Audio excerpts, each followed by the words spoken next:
சூரியன் செவ்வாய் இணைவிற்கு ஜாதக அலங்கார பாடலில் கூறப்பட்டிருக்கின்ற பாடல். இடு செவ்வாய் கதிர்கூடி எங்கே நின்றாலும் இவளும் வாலிபம் தன்னில் அமங்கலையாவாள் அப்படிங்கிற பாடல் தான் இருக்கு.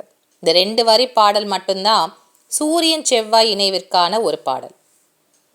இடு செவ்வாய் கதிர், கதிர் என்பது சூரியனை குறிக்கக்கூடியது.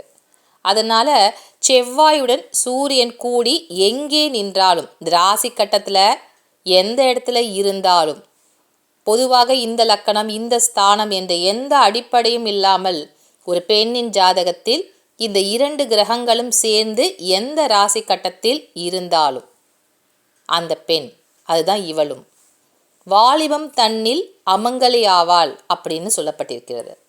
அப்போ சீக்கிரமாகவே திருமண வாழ்க்கை என்பது அந்த பெண்ணிற்கு ஒரு தோஷமாக மாறி கணவரை இழக்கக்கூடிய ஒரு அபாயம் என்பது ஏற்படும் என்பதுதான் இந்த பாடலினுடைய பொருள்.